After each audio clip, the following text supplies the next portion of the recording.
حضرت امام بوصیری فالج زدہ ہیں، ساری زندگی بادشاہوں کے قصیدے لکھے ہیں، ساری زندگی بادشاہوں کی کہانیاں بیان کی ہیں، ان سے اعزازات پائے ہیں، تکریمات پائی ہیں، لیکن عمر کا آخری حصہ آیا، جسم فالج زدہ ہو گیا، سارے چھوڑ گئے۔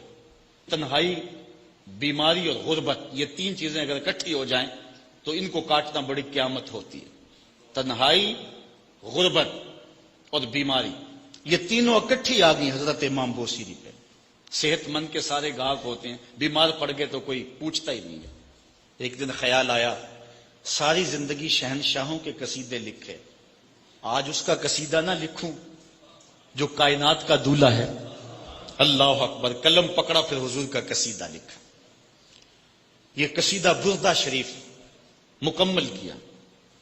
رات ہوئی، حضرت امام بوصیری سوئے، آقا کریم علیہ السلام تشریف لائے، اور یہ بات ذہن میں رکھیں، حضور نے ارشاد فرمایا، من رآنی فی المنام فقد رآنی فإن الشیطان لا یتمثل بی۔ یہ ابن ماجہ میں 6 طرق سے روایت مروی ہے، ویسے بخاری دیگر کتابوں میں بھی ہے، لیکن ابن ماجہ حجم کے اعتبار سے چھوٹی کتاب ہے، اس میں بھی 6 مرتبہ یہ روایت ہے، باقیوں میں تو بہت مرتبہ یہ روایت آئی ہے۔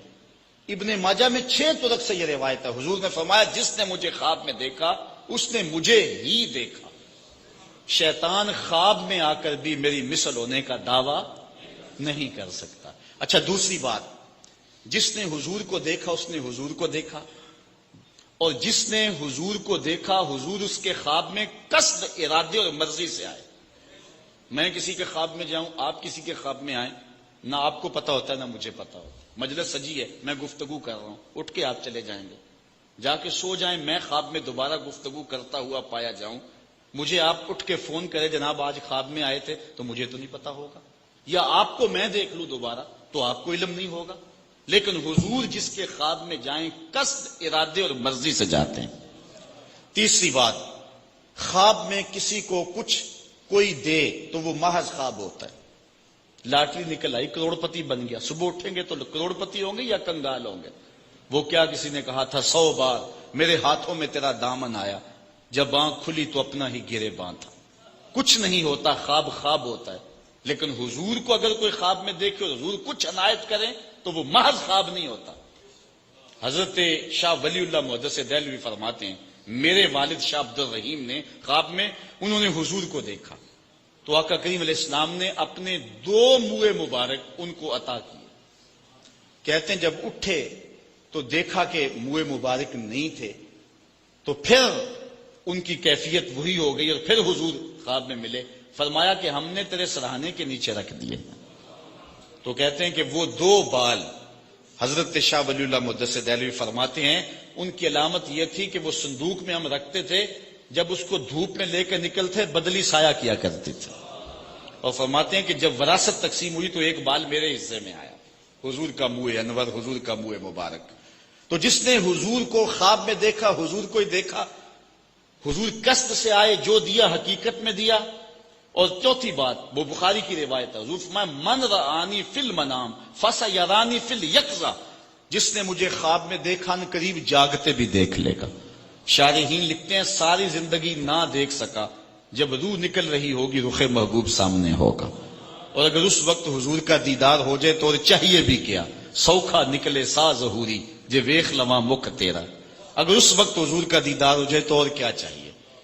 تو حضرت امام بوصیری کہتے ہیں کہ میں سویا مقدر جاگا، حضور تشریف لائے، فرمایا بوصیری جو قصیدہ لکھا ہے وہ سناؤ تو صحیح۔ تو انہوں نے وہ مشہور قصیدہ مولا یصلی وسلم دائماً ابدا، وہ قصیدہ حضور کی خدمت میں پیش کیا۔ تو آقا کریم علیہ السلام نے اپنا دست شفا ان کے بدن پہ پھیرا، اور حضور نے اپنی چادر اتار کر کے حضرت امام بوصیری کو دے دی۔ بردہ عربی میں کہتے ہیں جو ہے وہ چادر کو، اسی لیے اس قصیدے کو قصیدہ بردہ کہتے ہیں، وہ قصیدہ جس کی جزا میں چادر عنایت ہوئی تھی۔ حضرت امام بوصیری جب اٹھے تو بالکل ٹھیک تھے، چادر اوڑی اور مسجد میں نماز پڑھنے کے لیے جا رہے ہیں۔ راستے میں ایک درویش کھڑا تھا، کہا بوصیری رات والا قصیدہ تو سناؤ جو تم نے لکھا ہے۔ حضرت بوصیری کہتے ہیں میں نے لکھا تھا اور کسی کو پتا نہیں تھا۔ میں نے کہا کون سا قصیدہ؟ کہنے لگے بھولے نہ بنو جو حضور کو سنایا تھا۔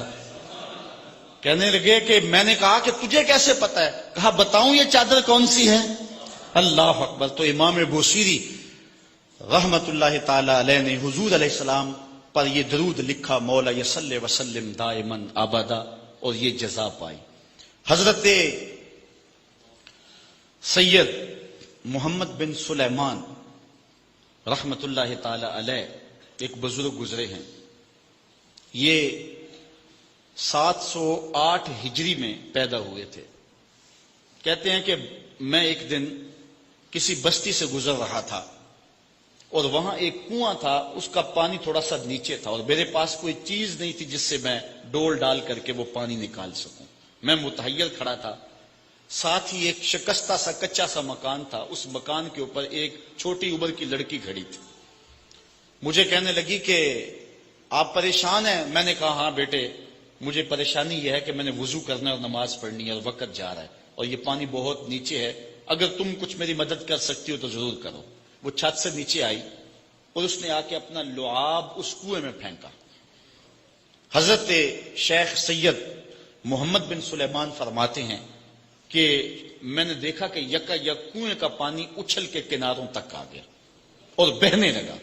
میں نے جلدی سے وضو کیا اور پھر میں نے اس لڑکی کو کہا میں تجھے اللہ کا واسطہ دیتا ہوں، تو مجھے بتا کہ تیرے پاس ہے کیا کہ تیرے لب کے ڈالنے سے یہ پانی اچھل کے اوپر آ گیا؟ تو اس لڑکی نے مجھے کہا کہ یہ جو مرتبہ مجھے ملا ہے، بکثرت الصلاۃ علی من کان اذا مشى فی البر تعلقت الوحوش باذیالہ، یہ مرتبہ میں اس پر درود پڑھ کے حاصل کیا ہے جب وہ جنگل سے گزرتے تھے تو جو جانور تھے قدموں سے لپٹ جاتے تھے، میں ان پر درود پڑھنے کی برکت سے جو ہے وہ یہ مرتبہ حاصل کیا ہے۔ تو حضرت سید محمد بن سلیمان کہتے ہیں کہ پھر میں نے ارادہ کر لیا کہ میں ساری زندگی حضور علیہ السلام پر درود پڑھتے ہوئے اور درود لکھتے ہوئے گزاروں گا۔ پھر انہوں نے مشہور زمانہ کتاب جس کو اہل علم اور اہل تصوف دلائل الخیرات کے نام سے جانتے ہیں، جس کی متعدد شروحات بھی لکھی گئی، وہ کتاب انہوں نے تصنیف کی۔ اور اس کتاب کی خصوصیت یہ ہے کہ جو شخص اس کتاب کو باقاعدگی کے ساتھ پڑھے اس کو حضور کا دیدار نصیب ہوتا ہے۔ اور اس کتاب کو پڑھنے والے، میں نے ایک روایت میں پڑھا ہے کہ جو شخص حضور علیہ السلام پر کثرت سے درود پڑھے، اللہ تعالیٰ اس درود کی برکت سے اسے تو نوازتا ہے، اس کی اولاد کو اور اس کی اولاد کی اولاد کو، یعنی اس کی نسلوں کو بھی ثواب دیتا ہے۔ تو حضرت سید محمد بن سلیمان نے یہ کتاب لکھ کر کے درود کی زمانے پر احسان کیا، اور آج تک بالخصوص علماء روم کا عمل اس کے اوپر جو ہے وہ کثرت کے ساتھ ہے۔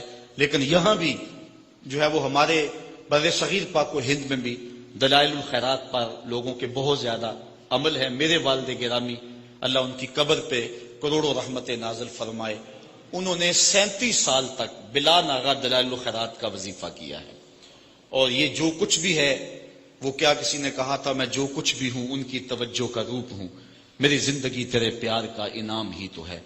تو یہ سارا فیضان یہ درود شریف کا فیضان ہے جو دروس قرآن کی صورت میں آپ دیکھ رہے ہیں۔ حضرت سید محمد بن سلیمان رحمت اللہ تعالی علیہ کا پھر انتقال ہو گیا اور سوس نامی ایک بستی کے اندر ان کو دفن کر دیا گیا۔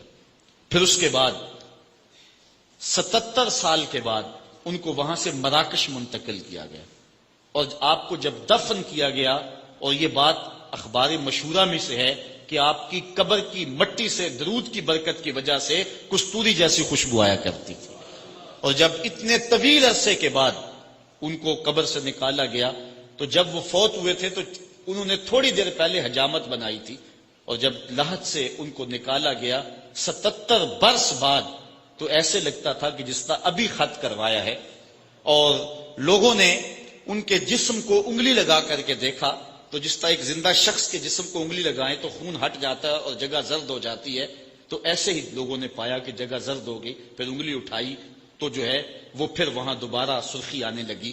تو اس شخص نے بتایا کہ یہ دیکھو کیا ہے، تو پھر جو بھی زیارت کرنے آتا وہ انگلی لگا کے دیکھتا اور اس طرح دباتا آپ کی جلد کو، اور وہ زرد ہو جاتی اور پھر دوبارہ خون آتا، تو پھر ان کی زیارت بند کر دی گئی، اور وہاں سوس سے اٹھا کر کے ان کو مراکش کے اندر دفن کیا گیا۔ جو شخص حضور علیہ السلام پہ درود پڑھے تو اس کو حیات جاوداں مل جاتی ہے، اور صاحب درود نبی کا کمال اور مرتبہ کیا ہوگا؟ تو فرمایا ان اللہ وملائکتہ یصلون علی النبی یا ایھا الذین آمنوا صلوا علیہ وسلموا تسلیما۔ آؤ ہم حضور کی بارگاہ میں پورے ادب سے ہدیہ درود پیش کریں۔ الصلاۃ والسلام علیک یا رسول اللہ وعلی آلک واصحابک یا محبوب رب العالمین۔